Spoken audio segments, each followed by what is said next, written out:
What's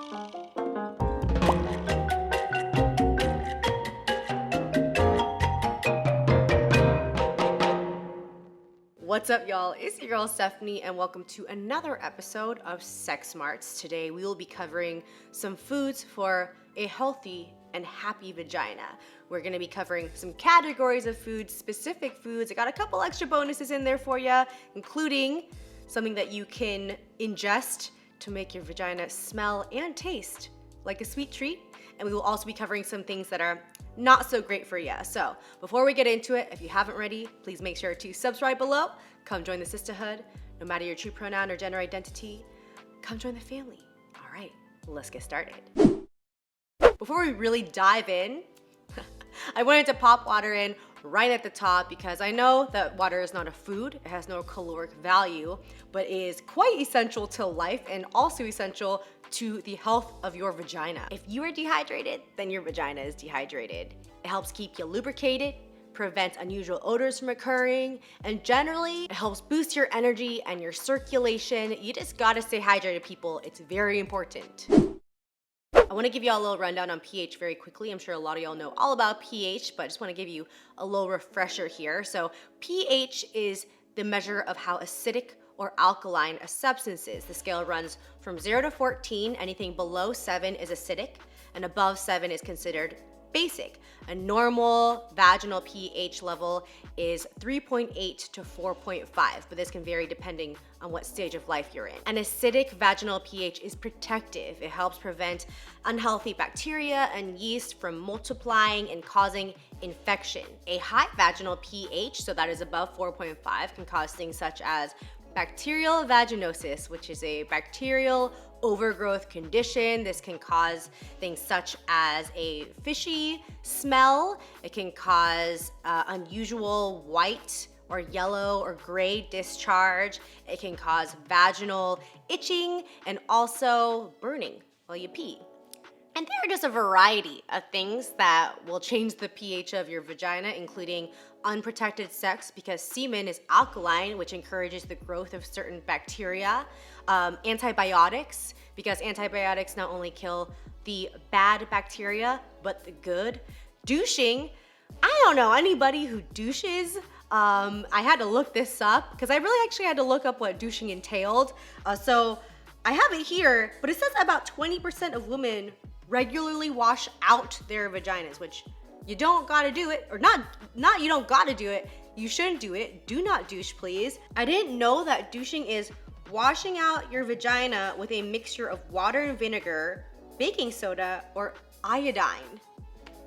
What? Douching not only increases vaginal pH, but it encourages the growth of harmful bacteria overall. So do not douche. And also, your own menstrual period can increase your vaginal pH. So you're just your own body just working against you. But there are certain things you can do to help balance that pH, and that includes eating probiotics. Probiotics are live beneficial bacteria that are naturally created through the process of fermentation. And this is found in foods such as yogurt, kimchi, miso, and kombucha. Probiotics are not only great for your gut, but they help balance your pH. That helps ward off infections. It just gives your body a boost of good bacteria to help fight off things like yeast infections. Foods high in omega-3 fatty acids help with blood flow, circulation, which has been shown to help with your sex drive. These essential fatty acids have been shown to help with vaginal dryness as well as menstrual cramps. I have a study here that shows that fish oil can ease severe dysmenorrhea more effectively than ibuprofen. Some foods that are very high in omega-3 fatty acids are salmon, flax seeds, chia seeds, walnuts, but there are a bunch of foods out there that have omega-3 fatty acids. You just look it up, you can get a whole entire list. Also, by the way, everything that I talk about in this video, I will link down below, all my research. So if you really want to get into it with me in there, I will provide a whole list of different foods with omega-3 fatty acids. I wanted to include at least one food in here for fertility, and sweet potatoes are it. Sweet potatoes in particular are great for women trying to get pregnant. It has beta carotene and vitamin A, which helps to strengthen and protect the uterine walls. Beta carotene and vitamin A have been studied to have a direct effect on fertility and reproduction in both men and women, and for healthy fetal development. So sweet potatoes are just great for the whole family. I wasn't sure whether or not to put soy in here because it is a bit of a controversial subject, but soy can be beneficial for people who have reduced estrogen levels and deal with things such as vaginal dryness. Soy has phytoestrogens in them, which is a compound that mimics estrogen. So if you consume soy, and I'm talking about minimally processed soy, so we're talking edamame, tofu, tempeh, and actually the phytoestrogens in that can help lube up your vagina. And of course, there's a variety of reasons why you might have reduced estrogen, whether it be from medication or menopause. It's just good to know that this can be of help. Man, I really need to eat more leafy greens because what are they not good for? I didn't even know that they were good for your vagina before doing research on this. So leafy greens are blood purifying, they help with circulation. This can help with vaginal dryness and also increase stimulation. Eating leafy greens can help with your sex drive. That's amazing. Leafy greens are rich in vitamin E, magnesium, calcium, which are all beneficial for your muscle health, and that includes your vaginal muscle health.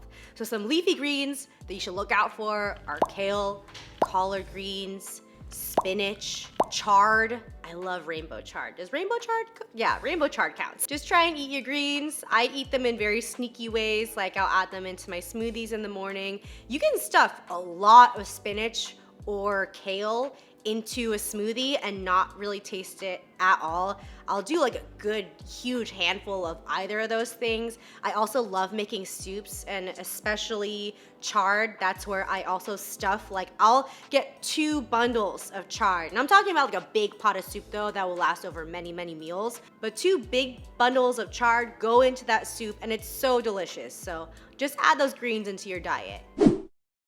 We got another libido boosting food here. We got avocados. Again, did not know that this was so good for your sex drive. Avocados are flush in healthy fats, vitamin B6 and potassium, which all have healthy and positive effects on your libido. Avocados can enhance lubrication and help in strengthening your vaginal walls. You know, I already knew I loved avocados. I eat avocados a lot because they're just delicious and also have tons of other health benefits, but I'm just glad to know there's even more reason to eat an avocado. Foods high in vitamin C, such as strawberries, bell peppers, and citrus, help to boost your immune system, which in turn help to fight infections in your vagina. We talked about bacterial vaginosis before. This is the most common cause of vaginal discharge and odor, and studies have shown that vitamin C can help lower the vaginal pH and help restore healthy flora. So vitamin C is great for you. It also has been shown to improve your sex drive. I feel like what we're seeing here across the board is that anything that helps to restore your vaginal pH to where it needs to be is also, you know, gonna help your sex drive a little bit. A lot of them at least do. This makes a lot of sense to me. A balanced vagina is healthy, happy, and horny. A little fun extra one I wanted to add in here is fenugreek. Now, a lot of us may know fenugreek just from cooking. Fenugreek seeds are used in cooking. You can also take a fenugreek supplement if you are a nursing mother and you want to increase your lactation. But another very interesting about fenugreek is that it can make your vagina smell and taste like maple syrup. I've read a lot of forums on this, and just from a lot of women's personal experiences, I'm seeing that this is really true. I actually did buy fenugreek like years ago to try this out as a little just experiment, but after a few days I just stopped taking it because I was already taking a good amount of vitamins and supplements. So it was just an extra thing, like you have to take 2 of them a day as well.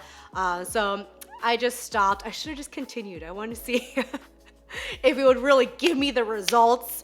But also I realized like I don't really like maple syrup that much. I just like it on pancakes, but maple syrup flavored things, I'm not that into it. So That's also why I stopped. But from a lot of personal accounts, I'm seeing that this is 100% true. And also, I mean, it doesn't just make your vagina smell and taste like maple syrup, but apparently it will make your sweat smell like maple syrup, and that becomes adverse because a lot of people say that maple syrup just starts smelling gross to you after a while. I guess if your own sweat is not that great, if your body odor is not great and you add maple syrup to it, that's not necessarily fun. It also will make your baby smell like maple syrup. If you are a mother who is taking Fenugreek to help with your lactation, those babies are drinking that milk and it'll make your baby smell like maple syrup. So if you really love maple syrup and you want to try it out, or if you've already tried this out, please let me know in the comments down below. I would love to hear your personal experience with Fenugreek. Maybe, you know what? Maybe I should try it. Maybe I should start taking it and just see what happens. I honestly might still have it in my cabinet. I think I might, so we'll see.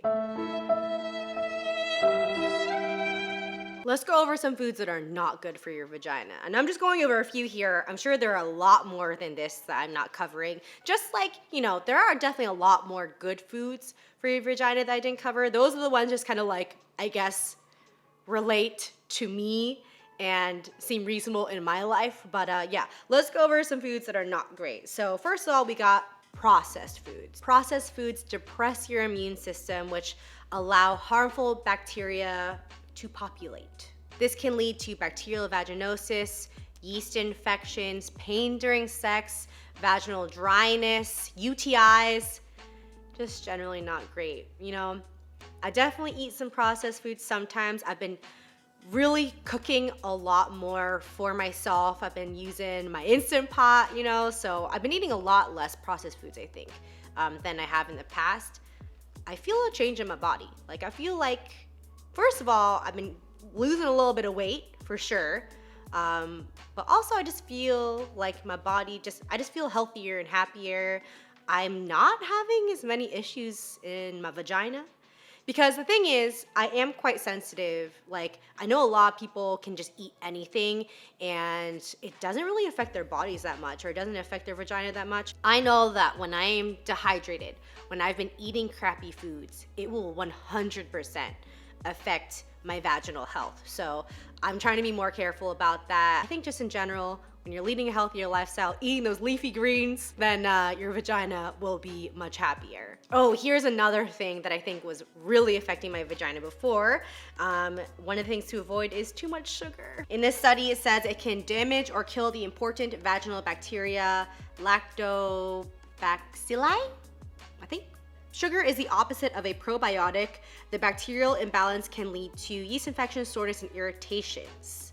Artificial sugar disrupts your gut flora. Remember, when your gut flora is not happy, neither is your vagina. I think what we are really just reiterating here, which a lot of us already know, is that things that you eat affect not only your stomach and your weight, but it will affect other things like your vaginal health, your mood. Like, everything that you eat will affect your body in some way, and eating things that are natural and good and hydrating and have a lot of vitamins, that's good for you. And stuff that's processed and has a lot of artificial sugars, that's bad for you. Clearly what we are seeing here is eating good whole foods and staying hydrated is great for your overall health, and that includes your vaginal health. It just keeps your vagina healthy and happy. All right, y'all, that is it for this episode of Sex Smarts. Thank you so much for watching. If you have any suggestions for future video topics, please make sure to write that in the comments down below.